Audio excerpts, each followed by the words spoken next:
Assalamualaikum.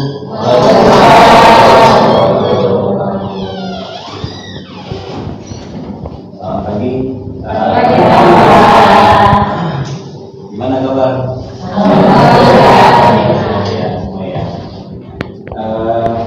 Hari ini kita mata kuliahnya hukum dan perancangan kontrak bisnis ya. Terlebih dahulu saya akan coba absen satu persatu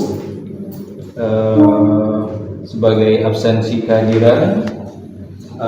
Abdul Walid hadir, Abidin hadir, Ambar Sari hadir, Mira Jenidia, Ardian hadir Pak, Astri hadir, Dwi Yuliani hadir Pak, Fitra hadir Pak, Fitri hadir, Jalilio hadir Pak, Haris hadir Pak, Hendrawan hadir Pak, Humaira hadir, Mustafa Kemal hadir Pak, Nur Ain hadir, Rahmat Rian hadir, Sunarwati hadir ya, Tiara hadir Pak, Wibi hadir, Yayan hadir Pak, Yurnia Fitria hadir Pak. Alhamdulillah hadir semua ya. Hadir Pak. Sebelum kita memulai materi kita hari ini yang mengenai rancangan kontrak, marilah kita berdoa menurut agama dan kepercayaan kita masing-masing. Dimulai.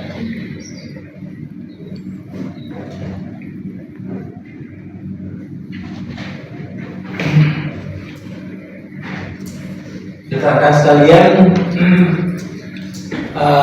materi kita hari ini adalah hukum dan perancangan kontrak, di mana hari ini kita memulai dengan materi hukum kontrak. Ya, jadi Bapak Ibu sekalian, ketika di S1 dulu ada namanya perikatan, ya.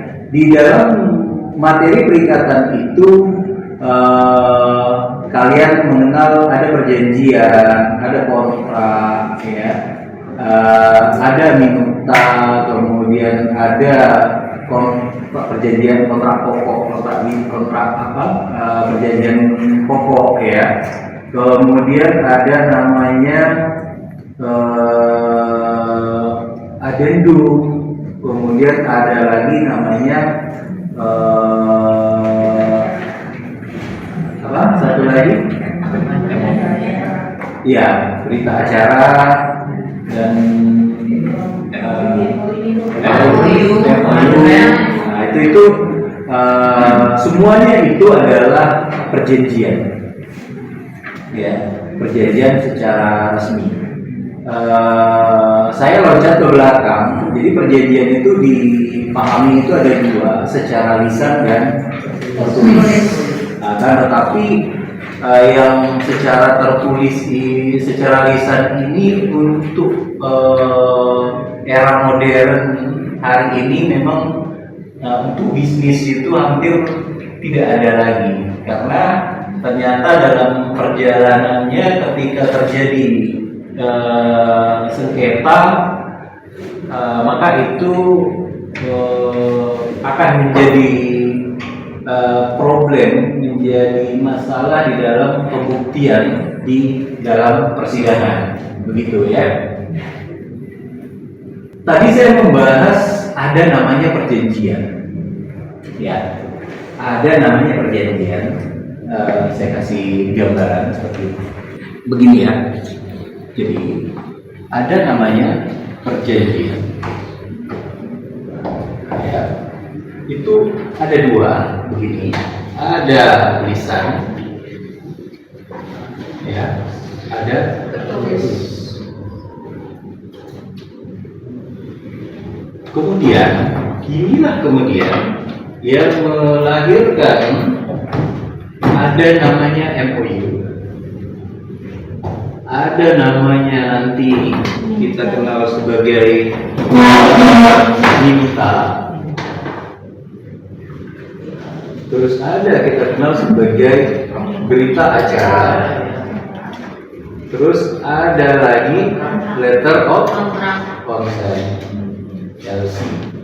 Baru ini namanya kita kenal sebagai pra kontrak.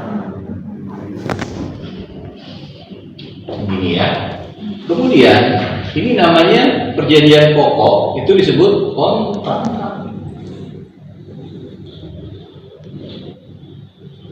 Ini mengatur semuanya. Ini perjanjian pokok. Kemudian ada namanya adendum. Ada namanya amandemen.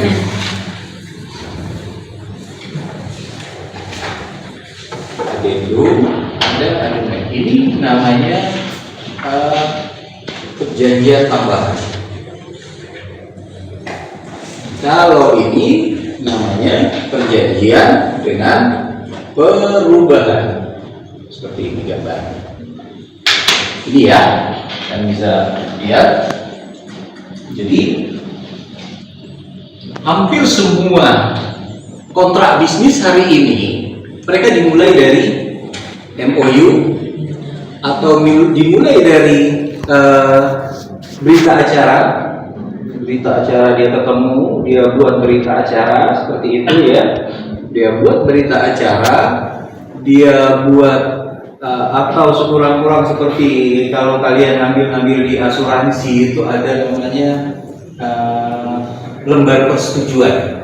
Nah, ini lembar persetujuan atau letter of consent, lembar persetujuan.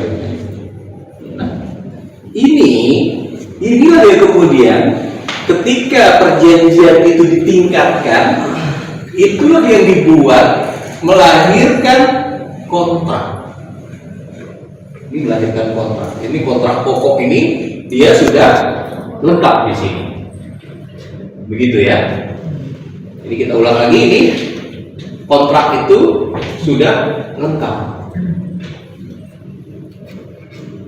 Dalam perjalanan kontrak itu butuh tambahan misalnya, maka dibuat adendum ya, atau dibuat amandemen ketika ada perubahan. Memang harus ada yang dirubah, maka dibuat amandemen. Bagaimana syaratnya? MOU ini, isi kontrak ini tetap merujuk kepada MOU, tetap merujuk kepada pra kontrak. Jadi perjanjian pokok itu tetap harus merujuk berdasarkan pra kontrak. Kemudian ketika terjadi tambahan, maka dia tetap merujuk ke kontrak lagi, ke perjanjian pokok. Begitu ya, begini deh. Dia tetap merujuk ke perjanjian pokok. Ya, dan ingat, ada perubahan pun di sini, dia tetap mengacu ke sini. Dia tetap menjadi bagian dari satu kesatuan, tidak terpisahkan dari kontrak pokok. Ingat itu. Jadi induknya adalah perjanjian pokok. Bagaimana ketika terjadi persoalan, ada ketidaksesuaian antara pra kontrak dengan kontrak, atau antara perjanjian tambahan ya dengan perjanjian pokok. Jadi misalnya saya kasih contoh, di dalam perjanjian kontrak dia menyatakan perjanjian itu berlaku 5 hari kerja, sementara ketika terjadi dimuat di dalam perjanjian pokok 5 hari kalender. Bagaimana itu? Terjadi permasalahan. Maka rujukannya adalah berlaku asas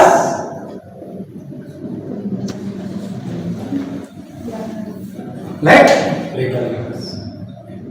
Ya, legalitas. Lex superior.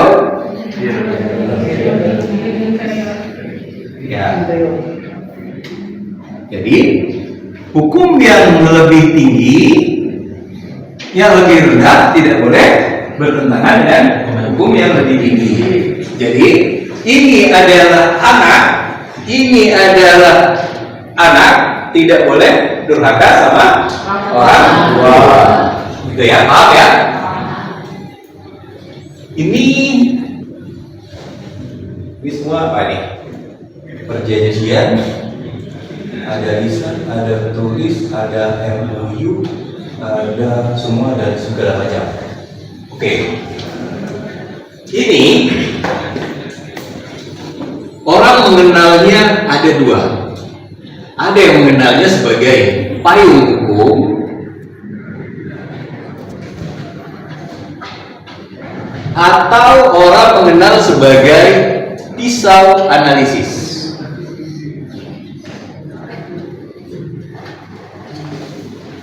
Perhatikan. Jadi dalam sebuah hukum itu selalu ada ini posisi bertahan, ini posisi menyerang. Ya, seperti itu ya. Untuk sebagai kekuatan dia ketika kalian membuat kontrak, ya, bayangkan Anda adalah sebagai seorang penjahit, ya, yang sedang membuat baju. Maka pesanan daripada si konsumen itu apa? Apakah dia akan membuat jas? Apakah dia akan membuat baju kemeja? Dia akan membuat batik? Maka tugas kalian adalah mengumpulkan bahan baku. Ya, bahan baku. Kumpulkan bahan bakunya. Ya. Kumpulkan bahan. Kalau kalian mau membuat kontrak tentang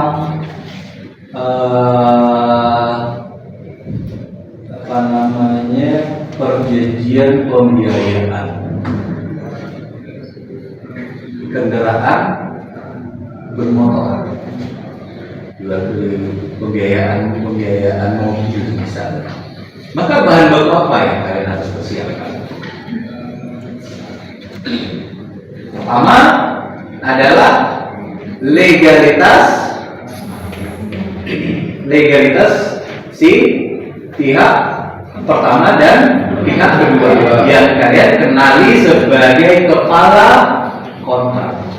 Perhatikan ya, itu kalian pahami sebagai kepala kontrak. Jadi jangan kalian berbicara dia akan tembus ke bawah. Saya loncat ini. Saya kembali ke atas lagi. Jadi begini, payung hukumnya itu mau dia MOU, mau dia minuta, mau dia kontrak, adendum dan segala macamnya, ini payung hukumnya sama, yaitu KUH Perdata dan undang-undang di luar KUH Perdata.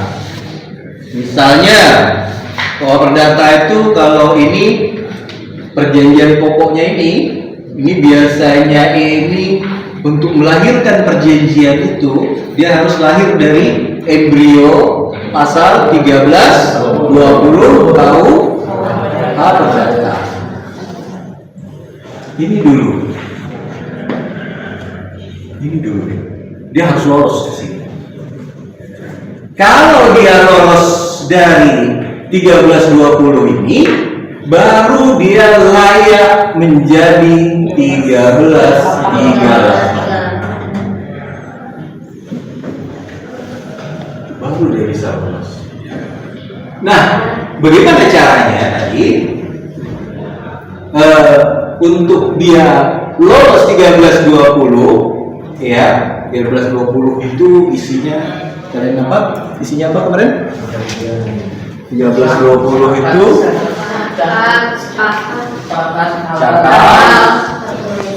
sepakat, halal, tulis, betul.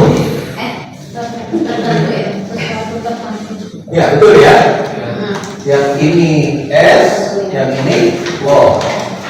Jadi kalau ini dibatal gagal, maka dia dapat dibatalkan. Kalau ini batal demi hukum. Ini dapat di gitu ya. Lalu sekarang kalian membuat kontrak, merancang kontrak. Bisa. Kalian merancang kontrak. Pertama-tama cek legalitas sebagai kepala kontrak. Ya, supaya kontrak itu nanti lolos di sini, alam ini dia tidak bertentangan dengan undang-undang. Pastikan kontrak itu tidak bertentangan dengan undang-undang. Itu kepala kontrak. Mulai dari legalitas perusahaan itu, mulai dari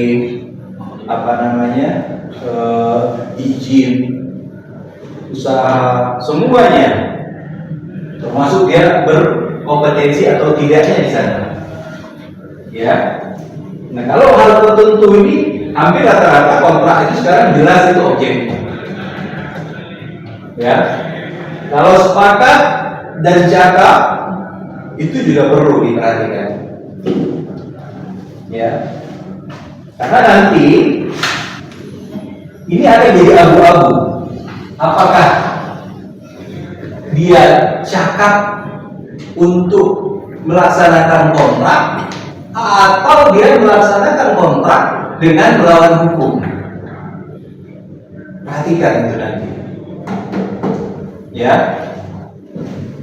Kalau anak-anak bawa motor tanpa SIM, itu tidak cakap atau melawan hukum? Melawan hukum. Tidak cakap hukum, Pak.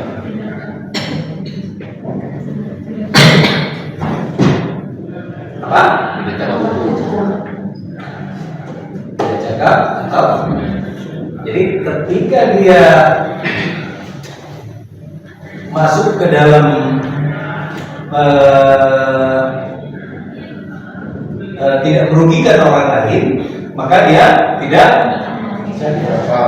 Tapi ketika dia menabrak orang atau segala macam, maka dia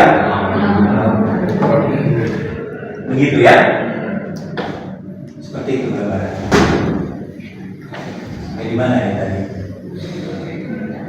Membuat kontrak. Jadi tadi ini kan hukum ya, perancangan kontrak. Hukumnya sudah, kontraknya sudah, bisnisnya sudah. Sekarang tadi perancangannya itu ya, dalam perancangannya itu dalam merancang kontrak itu tadi, pertama-tama kepala kontrak, baru isi kontrak ya, dan penutup. Itu bagian-bagian daripada kontrak secara umum. Nah, sekarang kepala kontrak sudah. Kepala kontrak itu misalkan bahwa pada hari ini di Tangerang tanggal berapa, bulan berapa,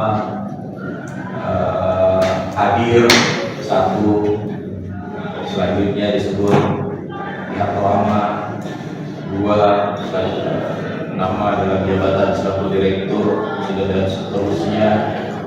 Selanjutnya disebut pihak kedua. Nah, pihak pertama dan pihak kedua dalam membuat perjanjian ini. Selanjutnya disebut para para pihak sepakat dalam mengikatkan diri, selanjutnya disebut perjanjian. Inilah yang disebut dengan alat. Kalau saya mengaku-ngaku ya bahwa Amir bertindak dalam jabatannya selaku direktur, ya kan, PT Angin Surga misalnya, yang beralamat di sini segala macam. Lalu kalian audit, ternyata si Amir ini bukanlah seorang direktur, melainkan komisaris. Gitu ya. Itu yang harus diperhatikan. Atau sekurang-kurangnya ya, masa waktu dia sebagai notaris sebagaimana yang dimaksud di dalam ADRT perusahaan itu, dia sudah mati. Ya kan?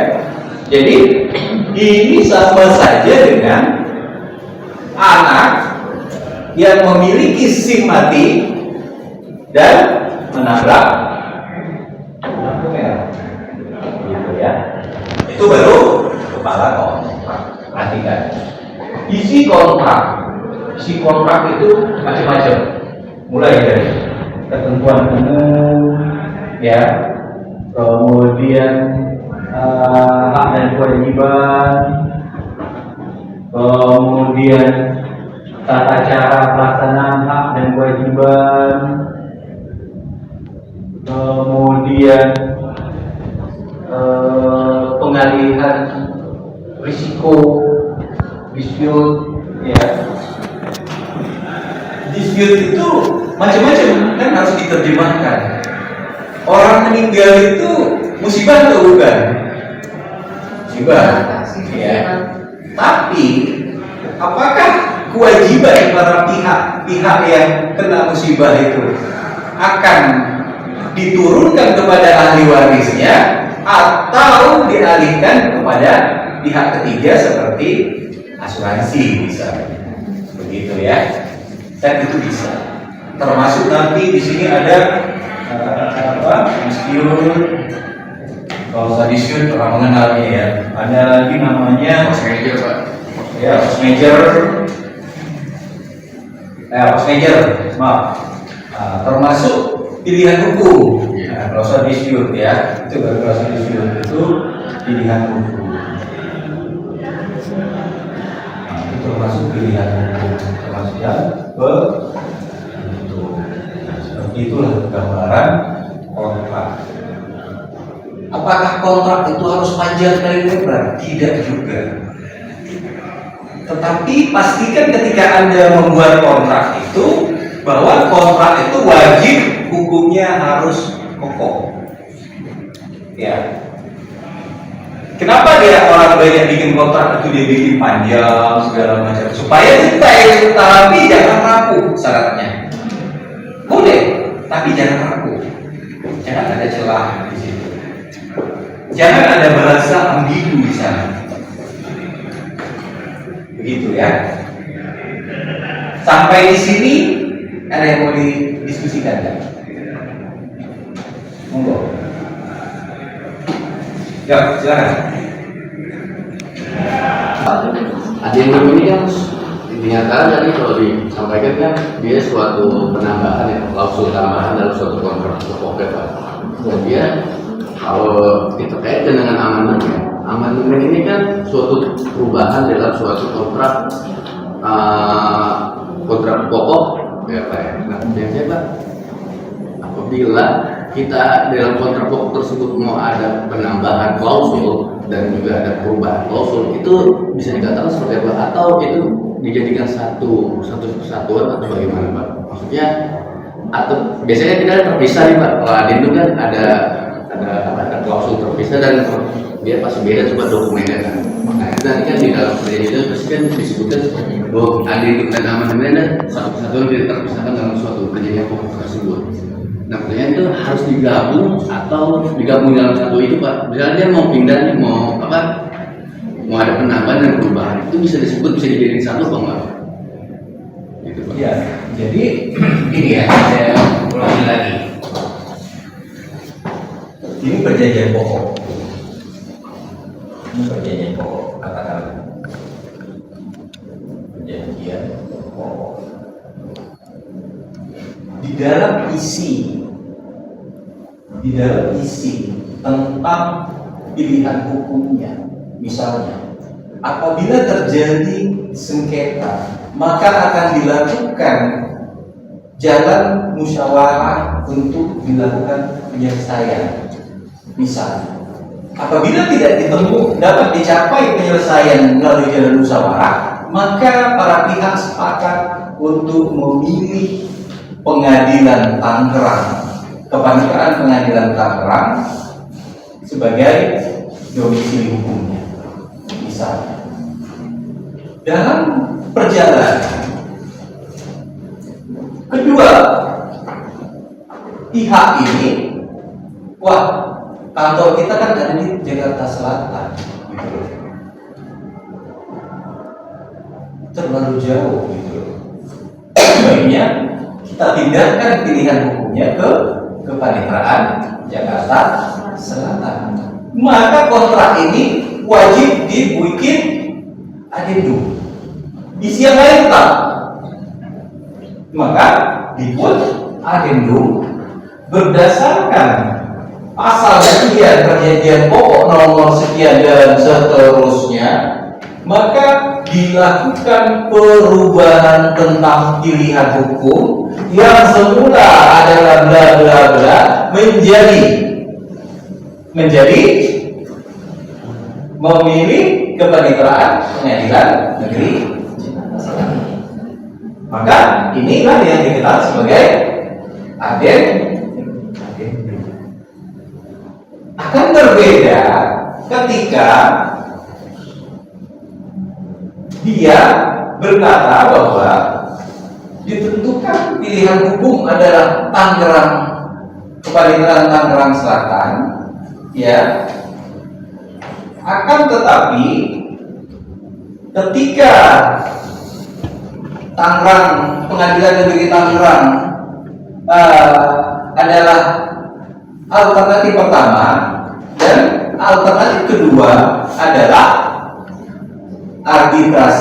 badan arbitrase atau badan perlindungan konsumen, misalnya, maka ini dikenal sebagai dimuatlah di dalam tambahan,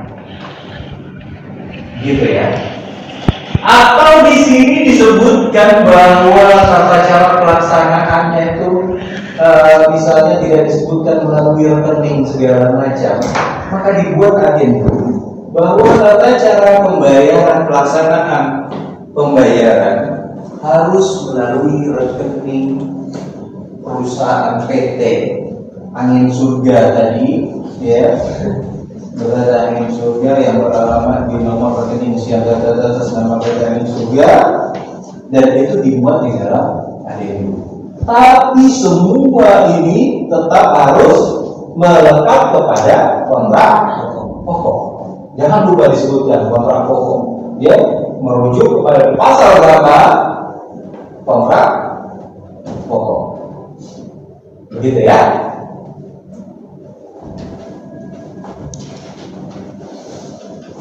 Cukup ya? Oke, kalau cukup kita akhiri pertemuan kita hari ini ya. Mohon maaf jika ada kekurangan. Semoga apa yang kita pelajari bisa bermanfaat. Bila taufiq wal hidayah. Assalamualaikum warahmatullahi wabarakatuh.